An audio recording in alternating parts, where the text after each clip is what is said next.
অনেকেই বলার চেষ্টা করছেন যে ঘটনার প্রেক্ষাপটের পেছনে একজন গুরু ছিল। তবে আমার কাছে মনে হয় না যে গুরুর আহ্বান।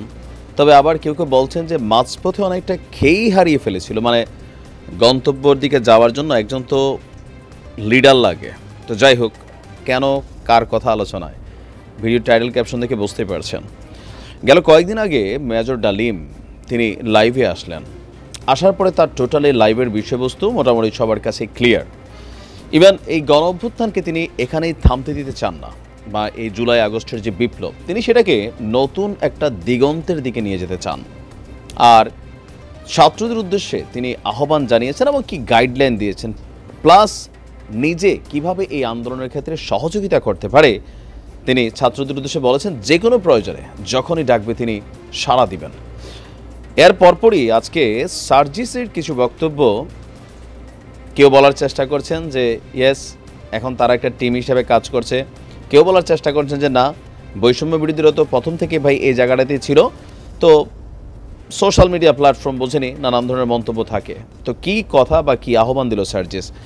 সার্জিস বলছে যে আমাদের যুদ্ধের দ্বিতীয় পর্বের যাত্রা শুরু হয়েছে। আবার কিসের যুদ্ধ, কার বিরুদ্ধে এই যুদ্ধ? আবার বলছে যে আগামী দিনের নেতৃত্বে তরুণরাই থাকবে। তরুণরা কি কোনো পলিটিক্যাল দল করছে? এই পর্যন্ত আমরা ক্লিয়ার যে কোনো দল করছে না, গুঞ্জন আছে, বাট সামনে আসা পর্যন্ত আমরা বলতে পারছি না যে তারা দল করবে না কি করবে না। নাগরিক শক্তি বলছিল যে আমরা কোনো রাজনৈতিক শক্তি হিসেবে আবির্ভূত হব না, তবে সরকারের উপর প্রেশার গ্রুপ হিসাবে কাজ করে যাব। তো ডালিমের আলোচনা যখন মাঠে, এর মাঝখানে দ্বিতীয় যুদ্ধ, এখন এই বিষয়টা নিয়ে আপনার নানান ধরনের মন্তব্য চলে আসছে। সার্জিস বলছেন আমাদের যুদ্ধটা এখনো শেষ হয়নি, যুদ্ধের একটা পর্ব মাত্র গিয়েছে। তো একটা পর্বে কি ছিল? শেখ হাসিনার পতন। দ্বিতীয় পর্বের নতুন করে যাত্রা শুরু হয়েছে। যতদিন না আমাদের স্বপ্নগুলোকে বাস্তবায়িত করা হচ্ছে, যতদিন না এই দেশ সিন্ডিকেট, চাঁদাবাজি, ক্ষমতার অপব্যবহার থেকে মুক্ত হচ্ছে, ততদিন আমাদের এই যুদ্ধ চলতে থাকবে। যুদ্ধের মধ্যে যেহেতু যুদ্ধ আপনি খেয়াল করবেন যে 5ই আগস্টের পরবর্তী বা এর আগে পিছে একটা সাক্ষাৎকার ছিল আসিফের, আবার আপনার কার জানি, যে যদি ওই দিন সরকার পতন না ঘটতো তাহলে তারা সশস্ত্র যুদ্ধে লিপ্ত হতো। তো মেশিনারিজ কোথায় ছিল, কি আছে না আছে, থাকতে পারে এখনও বিভিন্ন জায়গায়। সশস্ত্র শব্দটা সম্ভবত ব্যবহার করেছিল, আমার যদি ভুল হয় ক্ষমা করবেন, বাট এরকম কিছু নিশ্চয় আপনারাও শুনেছিলেন। তো এখন আবার যখন যুদ্ধ বলা হচ্ছে, তার মানে একটা প্রতিপক্ষ আছে। কারা সেই প্রতিপক্ষ? কাদের বিরুদ্ধে যুদ্ধে নামছেন? এই প্রশ্নটার দিকে অনেকেই ভাবছেন যে শব্দগুলোতে এখানে মূল এই মুহূর্তে আমরা দেশে যা দেখছি, সিন্ডিকেট, চাঁদাবাজি, এগুলোতে কারা জড়িত? আপনার কি মনে হয়? আমি নাম বললাম না, যাই হোক। এরপর তিনি বলছেন যে আপনার বিভিন্ন জায়গায় তারা এই পর্যন্ত জুলাইয়ের ঘোষণাপত্র, ওইটা লিফলেট বিতরণ করছেন এবং বিতরণ পরবর্তী বিভিন্ন জায়গায় গণসংযোগ করছেন, সেখানে তিনি বক্তব্য দিচ্ছেন।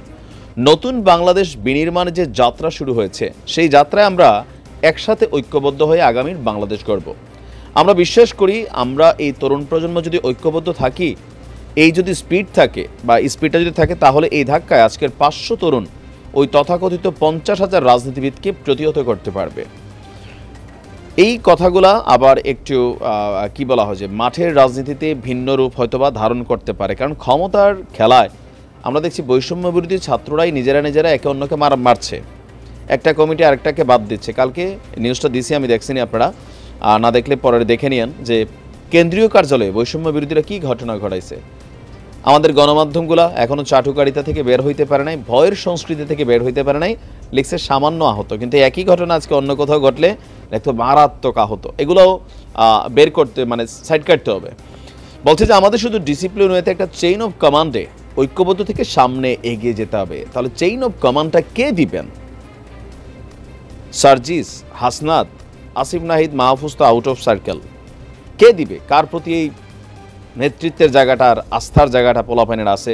কারণ সার্জিসের সাথে অনেকেরই এই মুহূর্তে দ্বিধাদ্বন্দ্ব আছে। বিশেষ করে জুলাই বিপ্লবে যারা আহত হয়েছেন তাদের ইস্যুতে কিন্তু বরাবরই সার্জিস প্রশ্নের সম্মুখীন হচ্ছেন। তার উপরে গণ অধিকার পরিষদের ফারুকের উপরে হামলার পেছনেও বিভিন্নভাবে সার্জিসের নামটাই কানেক্ট করানোর চেষ্টা করছে, বা তিনি হয়তো আছেন বা নাও থাকতে পারেন।